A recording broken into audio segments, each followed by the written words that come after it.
गुरु वैष्णव भगवान की, বৃন্দাবন বিহারী লাল কি, শ্রী শ্রী পতিত পাবন জগন্নাথ দেবের স্নান যাত্রা মহামহোৎসব কি। সত্যযুগে মালব দেশের রাজা ইন্দ্রদন মহারাজ প্রেমী ভক্ত, এত প্রেম ভগবান তার মাধ্যমে জগন্নাথ জগৎ রূপে প্রকটিত হলেন।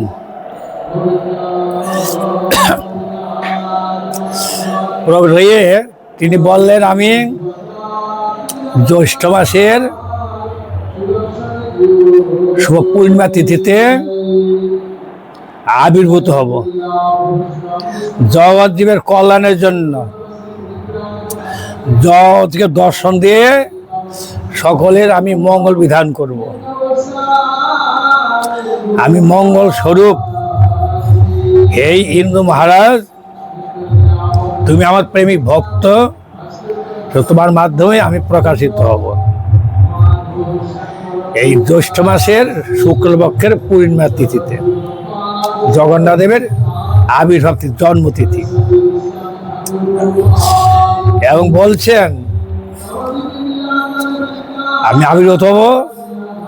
এইখানে ভগবান বললেন জগন্নাথ দেব জগদীশ্বর, যিনি জগন্নাথকে সমস্ত জগতের পিতা, যিনি সকল কারণ, যেই জগন্নাথ সেই গৌরাঙ্গ মহাপুরুষ, সেই নিত্যানন্দ, যেই জগন্নাথ সেই কৃষ্ণ, সেই রাম, সব একই তত্ত্ব, মূল তত্ত্ব, বিষ্ণু তত্ত্ব, স্বয়ং ভগবান। স্নান যাত্রা উৎসব, অভিষেক যখন হয়, ভগবানের আবির্ভাব হয়, তখন অভিষেক করা হয়। এখানে আজকে সেই স্নান যাত্রা উৎসব, অভিষেক, স্নান করাবেন বহুবিধ দ্রব্য দ্বারা। যে দুর্গা পূজার সময় অভিষেক করেন না দুর্গা দেবীর, ওদের অনেক দ্রব্য দ্বারা এখানে স্নান করানো হবে। সুশীতল জল, 108 কলসি স্বর্ণ কলসি পুরীতে রয়েছে, পুরী ধামিতে। সুশীতল জলের দ্বারা, সুগন্ধি জলের দ্বারা, চন্দনের দ্বারা, কর্পূরের দ্বারা তাকে স্নান করানো হয়। জগন্নাথ শ্রী বিগ্রহকে, বিগ্রহ মানে সাক্ষাৎ ভগবান, কাঠের পুতুল নয়। সনাতন পুতুল পূজা করেন না, সাক্ষাৎ ভগবান পূজা করেন। তার রূপ রয়েছে, তার সুন্দরতা রয়েছে, তার সবটা আছে। হ্যাঁ, তার রূপটা হলো নিত্য রূপ, চিরস্থায়ী রূপ। আর আমাদের জগৎ রূপ তাৎকালিক চলে যায়। এ জগন্নাথ দেবের স্নান উৎসব যারা দর্শন করেন, ওই পুণ্যবান ব্যক্তি তারা বৈকুণ্ঠ গতি লাভ করেন। শাস্ত্র পঞ্জিকাতে রয়েছে, মন্ত্র রয়েছে। জগন্নাথ দর্শনে তার আজকে পুণ্যতিথি, অত্যন্ত পুণ্যতিথি, শুভতিথি। যেটুক জগৎ করবে তার দ্বারা পরম শান্তি, পরম মঙ্গল, পরম কল্যাণ হবে। এই স্নান যাত্রা, রথযাত্রা, পুনঃযাত্রা, 5 দিন ধর্মসভা হবে আগরতলা শহরেতে, শ্রী চৈতন্য গৌরী জগন্নাথ মন্দিরেতে। এটা বিশেষ অনুষ্ঠান, বাৎসরিক অনুষ্ঠান। বিশেষভাবে সমস্ত ভারতের বিভিন্ন স্থান থেকে স্বামীজি এখন আসবেন, সাধু সন্ত মহাত্মা বৈষ্ণবগণ আগমন করতেছেন, আসতেছেন, আসবেন। মঠের প্রেসিডেন্ট মহারাজ তিনি পুরীতে থাকবেন, প্রথম রথে, দ্বিতীয় রথে আসবেন। আর বিকাল 5টা থেকে 5 দিন ধর্ম সম্মেলন। স্থানীয় যারা রয়েছেন বিশেষ বিশেষ এবং বাইরের থেকে অনেক বক্তি মহোদয়গণ আসবেন। এর ভাষণ, বক্তৃতা চলবে, এই কয়েকদিন প্রসাদ বিতরণ চলবে। প্রত্যেক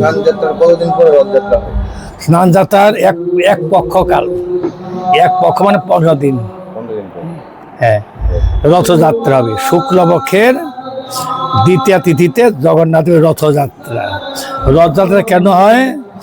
ভগবান স্নান করে তিনি একটা জল লীলা আবিষ্কার করেন।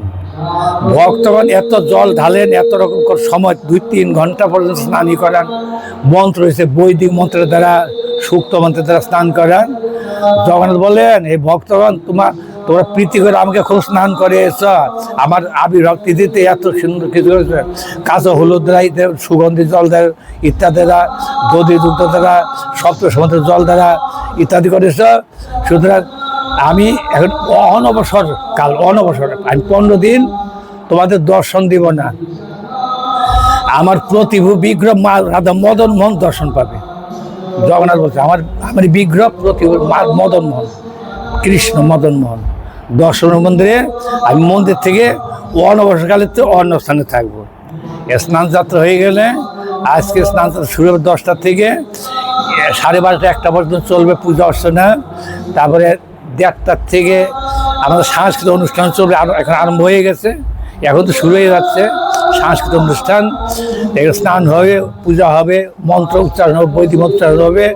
তারপরে 1টার পরে থেকে প্রসাদ বিতরণ শুরু। 10,000 ভক্তকে প্রসাদ দেওয়া হবে। 10,000 ভক্তকে প্রসাদ দেওয়া হবে, মহাপ্রসাদ দেওয়া, সকলকে দেওয়া, সকলে পাবেন, সে সব ব্যবস্থা রয়েছে।